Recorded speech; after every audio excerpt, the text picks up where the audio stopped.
মানিকগঞ্জের শিবালয় উপজেলায় একটি প্রাইভেট ক্লিনিকে ভুল চিকিৎসার অভিযোগে এক নবজাতকের মৃত্যু হয়েছে এবং মা মৃত্যুর শঙ্কায় রয়েছেন। বুধবার বিকেলে উপজেলার ইচ্ছামতি জেনারেল হাসপাতাল অ্যান্ড ডায়াগনস্টিক সেন্টারে এ ঘটনা ঘটে। পরিবারের অভিযোগ, সন্তান প্রসবের সময় চিকিৎসক ও নার্সদের গাফলতির কারণেই এই মর্মান্তিক ঘটনা ঘটেছে। নবজাতকের মৃত্যুর পর থেকে অস্ত্রোপচার নিয়ে নিয়োজিত চিকিৎসক ডাক্তার সালমা, নার্স এবং হাসপাতালের মালিক মোহাম্মদ দাউদ পলাতক রয়েছেন।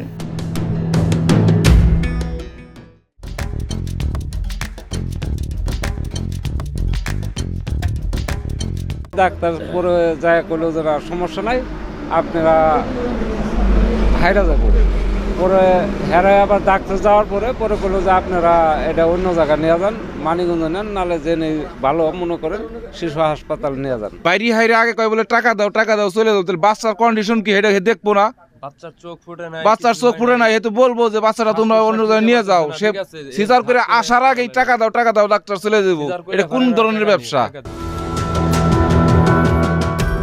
13 জানুয়ারি সোনিয়া সন্তান প্রসবের জন্য হাসপাতালে ভর্তি হয়। নির্ধারিত তারিখে 15 জানুয়ারি অস্ত্রোপচারের মাধ্যমে সন্তান প্রসবের সিদ্ধান্ত নেয় হাসপাতাল কর্তৃপক্ষ। অস্ত্রোপচারের পর 1 ঘন্টার মধ্যেই নবজাতকের অবস্থা গুরুতর হয়ে পড়ে।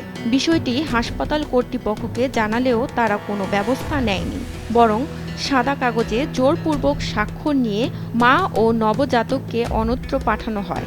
ঢাকা নেওয়ার পথে নবজাতক মারা যায় এবং মা মারাত্মক রক্তক্ষরণের সংকটাপন্ন অবস্থায় রয়েছেন। ওটির ভিতরে কি হয়েছে আমরা তো আর দেখি না, ওখানে তো কেউ কাউকে যাইতে দেয় না। বাচ্চাই না আমাদের কোলে দেয় নাই, কে নার্সের কাছে আসিল, বাচ্চা আলো কালো হয়ে গেছে, নীল হয়ে গেছে, অন্য কালার হয়ে গেছে।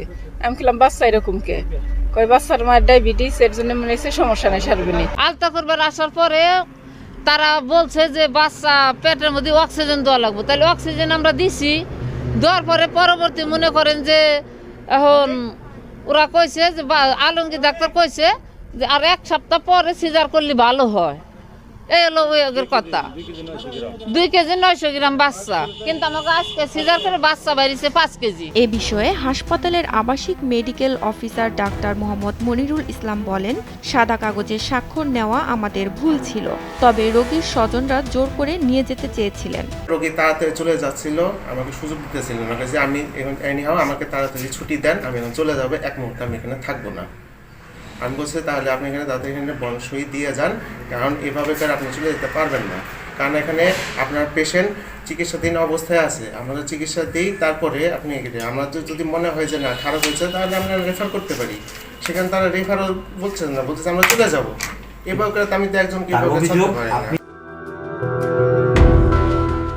ঘটনার পর শিবালয় উপজেলা স্বাস্থ্য ও পরিবার পরিকল্পনা কর্মকর্তা ডাক্তার আনিসুর রহমান সাংবাদিকদের সঙ্গে অসদাচরণ করে ক্যামেরার সামনে কথা বলতে অস্বীকৃত জানান। তবে গোপন ক্যামেরায় তার এই আচরণের ভিডিও ধারণ করা হয়। না বক্তব্য আমি কোনো সময় দিব না, যদি আপনাদের এটা আপনার মিডিয়ার একটা পলিসি বা স্বার্থ হতে পারে, কিন্তু আপনি ব্যাপার হচ্ছে যে আপনি আমাকে লিখিত দেন। আপনারা ব্যাপার হচ্ছে মৌখিক কোনো এখানে আপনার আমার মৌখিক কথার কোনো ডকুমেন্ট নাই, ঠিক আছে? হ্যাঁ আমি বলতেছি আমি ব্যবস্থা নিব, আমি বলতেছি যে আমার যেটা আছে সেটা নিব, কিন্তু কথা হচ্ছে যে আমি একটা মন্তব্য করবো, ঠিক আছে? ঘটনার সত্য তথ্য যাচাই করার একটা বিষয়। উপজেলা সেক্রেটারি ইন্সপেক্টর হামিদ ইয়াসমিন হাসপাতাল পরিদর্শন শেষে বলেন, হাসপাতালটি সরকারি নিয়মনীতি না মেনেই পরিচালিত হচ্ছে। এখানে আইসিইউ, এসি রুম, পর্যাপ্ত চিকিৎসক ও নার্স নেই। বিষয়টি ঊর্ধ্বতন কর্তৃপক্ষকে জানানো হবে। এখানে তো অ্যাভেলেবল ডাক্তার নাই, তারপরে এখানে যারা ডিউটি ডাক্তার উনি তো সব কিছু করতে পারবে না, সব কিছু টেক কেয়ার করতে পারবে না। এখানে স্পেশালিস্ট থাকতে হবে, ডাক্তারের স্বল্পতা আছে, এখানে এসি রুম নাই, তারপর এখানে ট্রেন্ড নার্স নাই, যেটা দেখতে পারলাম। তাহলে কি ব্যবস্থা নিচ্ছেন এদের বিরুদ্ধে? এখন তো কোনো ব্যবস্থা নেওয়া হয়নি। আমি তথ্য যেটুকু পেলাম এই তথ্যটুকু আমি স্যারকে জানাবো, স্যার ঊর্ধ্বতন কর্তৃপক্ষের কাছে নিয়ে। 4 মাস আগেও একই হাসপাতালে ভুল চিকিৎসার কারণে একজনের মৃত্যুর অভিযোগ উঠেছিল। স্থানীয়রা অভিযোগদের দৃষ্টান্তমূলক শাস্তির দাবি জানিয়েছেন। এসিটিভি ডিজিটাল।